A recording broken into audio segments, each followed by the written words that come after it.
Okay, and we are on filmsgonewild.com and Bitch Talk for Sundance 2021. And on this interview, we're going to be talking to our twosome from Strawberry Mansion, Albert Birney and Kentucker Audley, our co-directors and co-everything on this on this production. We've got a lot to talk about with this freaking movie that you two came up with. So let's start off with one of you introduce our audience who has not had a chance to see it. Describe as much as you can very quickly what Strawberry Mansion is about. Okay, well, so just briefly, it takes place in a world where the government records and taxes your dreams. Our story follows a dream auditor who goes to this remote house of this eccentric woman in her 80s, and she hasn't paid on her taxes on her dreams for many years. And our dream auditor, has to go into her dreams and sort of bring this issue to close this issue. And going into her dreams, he sort of stumbles into the secret about her life, and it sort of gives him the opportunity to reinvent himself in a way. It always comes out different. That's how it came out this time. But it's a play. It's sort of like a dark sci-fi dystopian setup with a very playful, lighthearted execution. Yeah. But it is. It's an amazingly expansive, fanciful universe that you guys have come up with on this. And I was joking with someone after I watched the movie, and I said, I'm going to take these guys to task because there was about a half hour left in the movie, and the character says, in fact, to your character, Kentucker, this may sound crazy. And I'm going, no, you're not allowed. Yeah. Yeah. After everything that we've seen, you don't get to at that point to go, this might sound crazy. Right. Well, it's fun to play with those elements of, like, we know that how strange this is and how bizarre it is to just present these things as in a serious kind of way.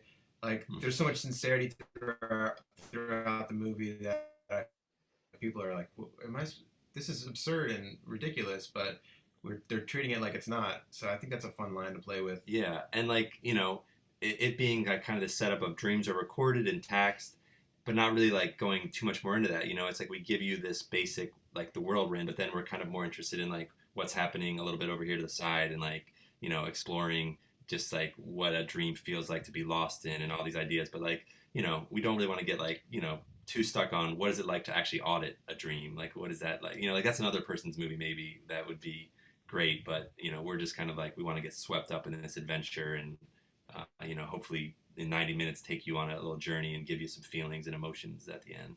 Yeah, and I'm sorry that it's such a strange movie, but please just try not to hate us, as long. And I know Aaron has got a lot to get into, but the one thing I do want to ask you first to start off with, because I was curious watching this, blown away by it.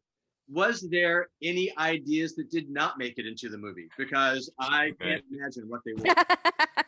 Oh, yeah. There was plenty. I mean, we had someone recently who was like, how did you keep from just putting everything into this movie? Like, every idea you had. And it's like, well, we kind of, and then, yeah, there's whole scenes that maybe on the, Blu-ray director's cut will have about 10 deleted scenes, and you'll say, oh, wow, there's a whole different setup in the desert. And then there's a whole scene, in this place. Yeah. We tried to. There were a lot of lost in a dream, fever dream moments of sequences that didn't really play in the emotional through line of the movie, but we just loved so much, and it was hard to cut some of those out because beginning to tell this movie, we just wanted to feel like getting lost in a dream, and it takes a while to get there where you're sort of like, I don't know where I am, which way's up, like if I'm asleep or awake, and it's a little goes a long way in the dream, the dream realm. So even though it feels very strange, there was a lot more that we could have popped in there that would have made it feel even more disorienting. But yeah. Well, first of all, I want to ask my co-host here, John, are you in a pink room intentionally for this interview, or I'm catching the vibe of Strawberry Mansion? Well, each of the rooms in my house are themed. And this is my Right. 60s, 70s room. And yeah, and the fact that it was pink, I thought, holy crap, that's just perfect for Yeah. Yeah. All right. So it's intentional. My question is this: I read that the script was written about 10 years ago. How much did it change in the last 10 years? And did anything in the last 4 years influence the rewrites of the script? Oh yeah, great question. Yeah, so the original idea was over a decade ago, and recently I went back and I found that script. I wanted just to see what it was, and I was shocked how the beginning was so similar. Like, kind Hmm. of this tax auditor, ordering some fast food chicken and then going to this house, Yeah.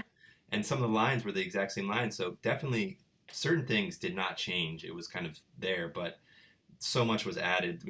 Kentucker came on board like 4 or 5 years ago, and that really gave the movie kind of its like second life, or like made it what it is, in terms of like how do we package this concept of dream recording into this thing.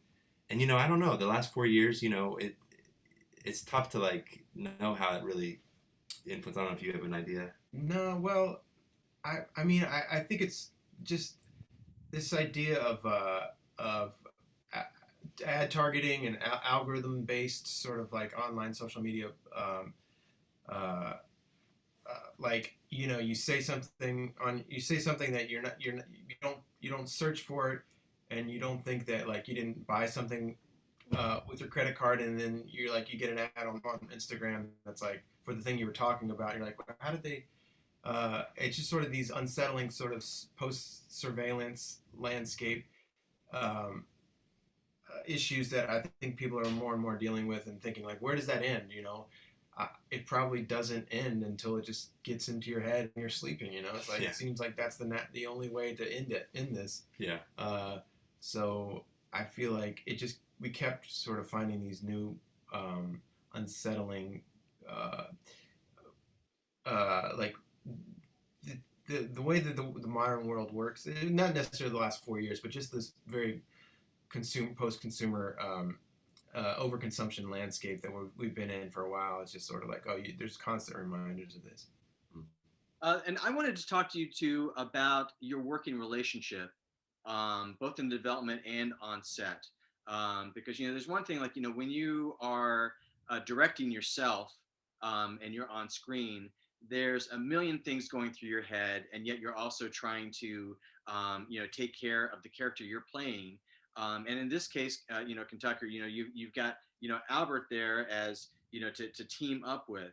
And I would love to get like some real details on how you guys handled that day in, day out, to take care of all the stuff that you need to take care of, to make sure that all the boxes are checked. Yeah. Well, we're envious of the brother duos of our childhood, like the Coen brothers, and these these like, it seems like oh, it must be much easier to make a movie as two people.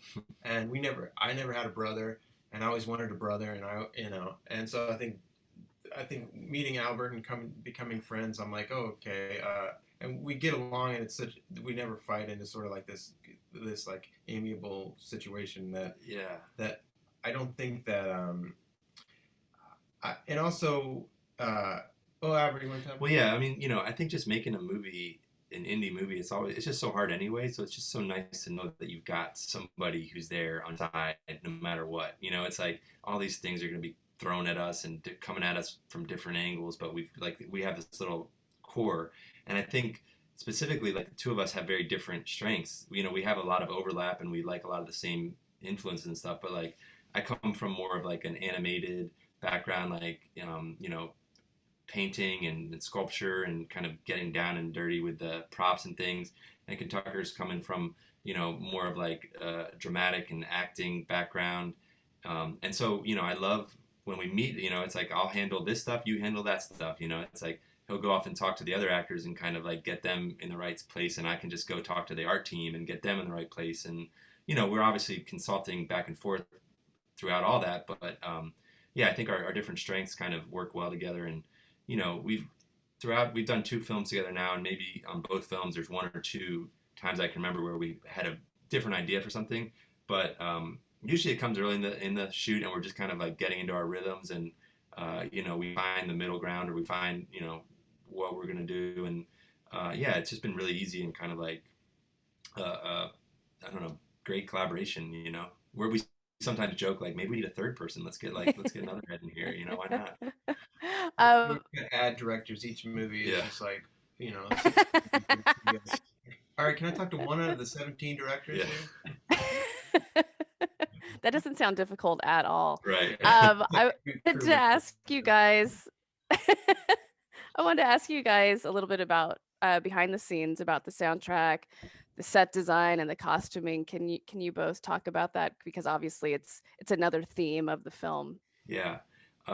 Well, for the music, first off, we worked with Dan Deacon, who is a Baltimore musician and a friend, and yeah, that was just that was a dream. He kind of understood the movie more than we did. He would watch it and send over these like emails with these paragraphs of kind of like, this is what I'm thinking for this scene, and here's the themes, and this is what I feel like the music could do for this part. And we would both just be like, whoa, wow, like that's like, he's definitely dug into that scene more than we ever have. He's put more thought into it. So he was amazing, and just, we kind of gave him free reign, and he would give us some demos, and we would say, we love this, keep going. And yeah, it was the first time we had worked with a composer that would just pick, scoring the whole film as a finished product, and it was really like, can't imagine going back now, and yeah, and it was such an incredible part of the process. In terms of our visual elements, we had a lot of other incredible collaborators, and I guess the credo was just to try to do everything as handmade as possible, and try to really inject the film with textures and practical effects and stop motion animations and using miniatures, and so we were able to collaborate with a lot of cool stop motion animators, and also had incredible mask makers that we worked with that were they commissioned these really beautiful masks. And yeah, they're called Clockwork Creature, and they're actually also based out of Baltimore. And they did 4 masks for us. They did the werewolf, the blue demon, and the 2 rat sailors. And I've been fans of theirs for years. Before I even knew they were in Baltimore, I like followed them on Twitter, and I was like, these masks look so great. I would love to put these in a film one day.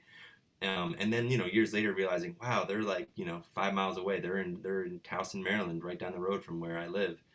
So it started kind of like a correspondence with them, and we're just so happy that they could do it with their schedule. I mean, they're very sought after. Like everybody wants their masks. So the fact that we could get them to make 4 for us, and then actually they performed the 2 rat sailors. They were underneath there. Okay. Yeah, because they made the other masks, and I saw the actors wear them, and then they put them on, and I was like, they really know how to make those masks come alive. And that was, I think, it was so fun. Any day we were filming the rat sailors was just like a blast. They were just so fun in there. Then I also want to talk about the relationship to independent film, because the two of you are solidly in. Like, if I had to throw up some names on people to be on panels to talk about what is actually independent film versus sometimes what we go, well, it's independent, but they had a lot of money, or things like this. And and I look at the executive producer list you guys have on this film, and obviously the actors, people like Birney and Penny and what have you, that that are veteran presences in indie film. I would love for the two of you to talk in a real sense about what it takes to make a movie like this, or prior to this, Silvio, or what have you, from your perspective. Because if anybody knows from scratch to picture lock, how to pull it off, it's the two of you. Yeah. Well, this is, first of all, this is Dorothy. This is Albert's dog. Aww. It'll be on camera. Yeah. Yeah, of course. Like I totally agree. Like this idea of indie film gets tossed around a lot, and it means so many different things to many different people. And what we commonly refer to indie these days is not really independent. It's sort of like more and more like indie films are like Oscar films. They're sort of one and the same. But I like this idea of operating from a truly kind of removed place from the movie industry, and we're such outsiders and like do it yourselfers, and we love to do everything. ourselves, and we edit ourselves. We we have this network of people that we like to collaborate with that are completely removed from the larger movie industry.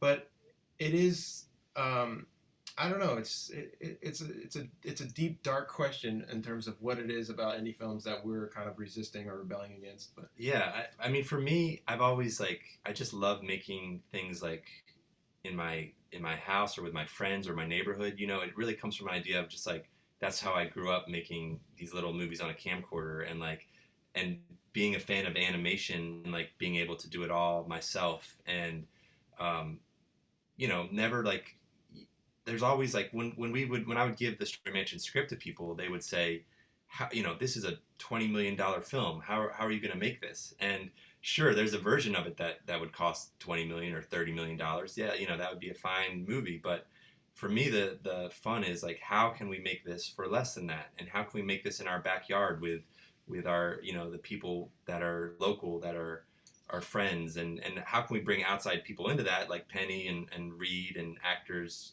from Grace is in Toronto, and our animators are on the West Coast. Like you bring them into your kind of scene, but you still make it about where you are. And it's like I teach film students. I'm always saying like what is available to you. What can what locations do you have? What props can you get? What costumes are just like what's in your backyard? And instead of just like, well, I want to make this movie, but I won't be able to because it's going to cost me so much. It's like, well, what's the movie you can make with what you've got? That to me is like true indie, and that to me is what I love about art in general. It's just people that are doing it because they love to do it and they have to do it, and they're not waiting for someone to come and give them permission to do it. They're going to just find a way to do it, and that's where the passion comes through. And so that's what it is to me, true indie.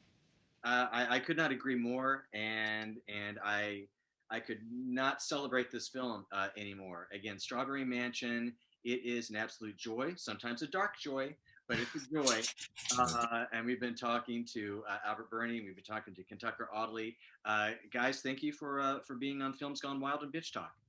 Well, thank you so much, John. Thank Thank you so you. much, Aaron. Yeah. This was so fun, and thanks for watching and asking questions. Yeah. Nice to meet y'all. Nice to meet you. Bye bye. Bye.